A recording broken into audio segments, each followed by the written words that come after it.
Bismillahirrahmanirrahim. Assalamualaikum warahmatullahi wabarakatuh.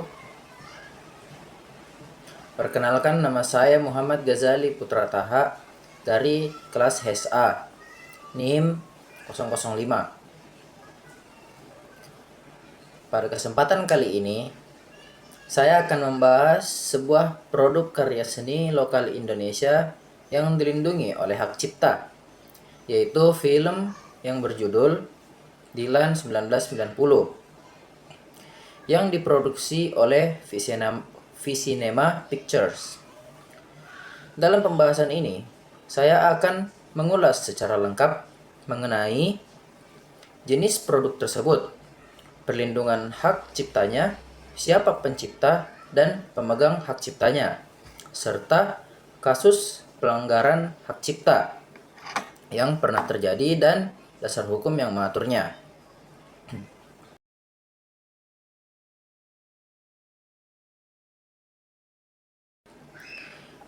Pertama-tama, mari kita bahas jenis produk dari Dilan 1990. Film ini termasuk dalam kategori karya audiovisual yang merupakan hasil karya seni dalam bentuk gambar bergerak lengkap dengan suara. Sebagai karya sinematografi, film ini merupakan bentuk ekspresi seni yang mengandung nilai estetika, cerita, dan pesan moral yang kuat. Film Dilan 1990 diadaptasi dari novel karya P.D. Baik dan dirilis pada tahun 2018. Sebagai karya seni, film ini tidak hanya menghibur, tetapi juga memiliki nilai budaya dan sejarah yang penting karena menggambarkan kehidupan remaja di Bandung tahun 1990-an. Menurut pasal 1 ayat 1 Undang-Undang Nomor 28 tahun 2014 tentang hak cipta, karya sinematografi termasuk dalam kategori karya seni yang dilindungi hak cipta. Jadi, film ini adalah salah satu contoh karya yang mendapatkan perlindungan hukum karena memenuhi syarat sebagai karya cipta yang asli dan memiliki unsur kreativitas.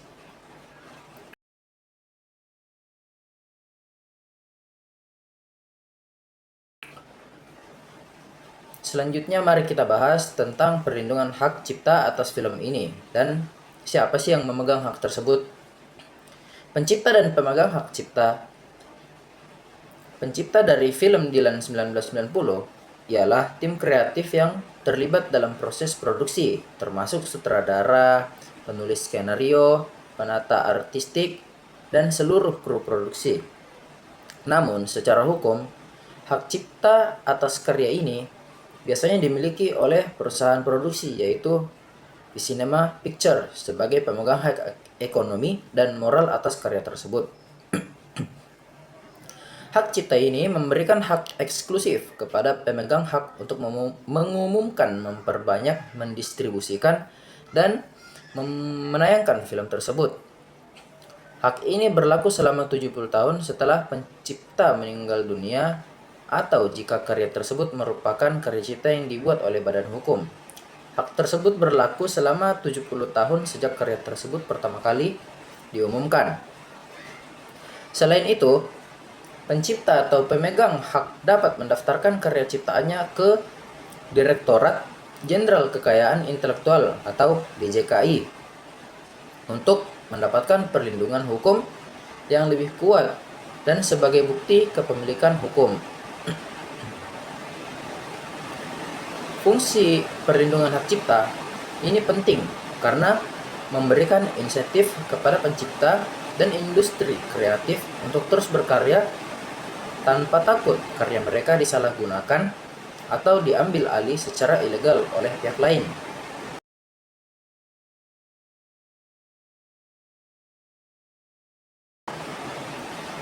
Selanjutnya saya akan membahas tentang kasus pelanggaran hak cipta yang pernah terjadi terkait film Dilan 1990.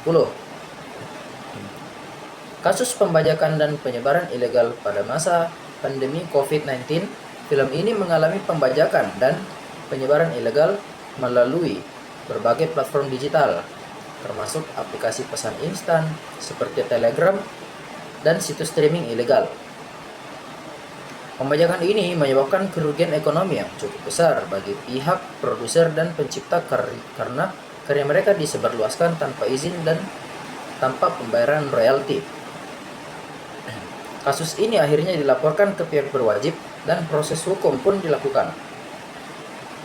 Pelaku pembajakan film Dilan 1990 yang terbukti menyebarkan karya tanpa izin dikenai sanksi pidana sesuai pasal 113 ayat 3 Undang-Undang Nomor 28 Tahun 2014 tentang hak cipta yang menyatakan bahwa setiap orang yang tanpa izin melakukan perbuatan yang dilindungi hak cipta dapat dipidana dengan pidana penjara paling lama 4 tahun dan atau denda paling banyak 800 juta rupiah.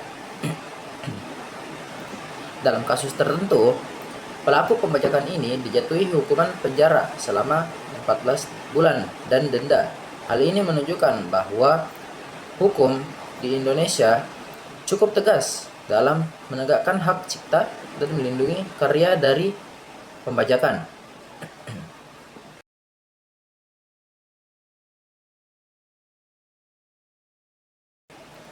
Mari kita telaah dasar hukum yang mengatur perlindungan karya cipta, khususnya film.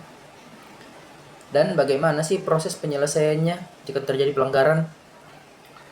Pada Undang-Undang Nomor 28 Tahun 2014 tentang hak cipta, Pasal 40 ayat 1 huruf M menyatakan bahwa karya sinematografi termasuk dalam kategori karya yang dilindungi hak cipta.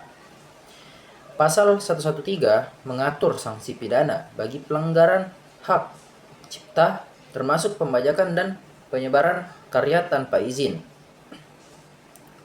Undang-Undang Nomor 33 Tahun 2009 tentang perfilman mengatur bahwa film ini merupakan karya seni yang dilindungi dan mengatur hak-hak pencipta serta pengelola karya film. Jika terjadi pelanggaran, proses hukum dimulai dari pelaporan ke pihak berwajib. Kemudian dilakukan penyidikan dan penuntutan. Jika terbukti bersalah, pelaku akan dikenai sanksi pidana dan atau denda sesuai ketentuan hukum yang berlaku. Selain proses pidana, pemegang hak juga dapat melakukan gugatan perdata untuk meminta ganti rugi atas kerugian yang dialami akibat pelanggaran tersebut.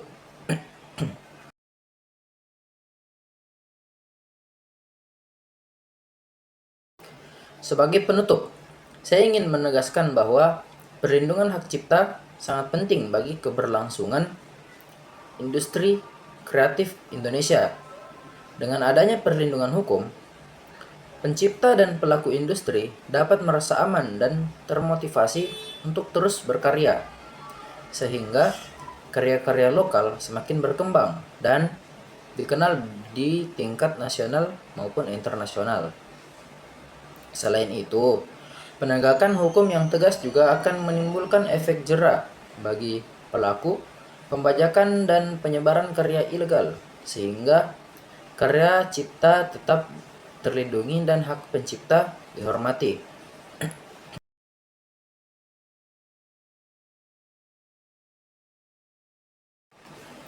Demikianlah pemaparan saya mengenai film Dilan 1990 sebagai produk karya seni yang dilindungi hak cipta. Saya telah menjelaskan jenis produk, perlindungan hak ciptanya, siapa pencipta dan pemegang hak, serta kasus pelanggaran yang pernah terjadi dan dasar hukumnya. Semoga penjelasan ini dapat memberikan gambaran lengkap tentang pentingnya perlindungan hak cipta dalam dunia industri kreatif Indonesia. Demikian, terima kasih.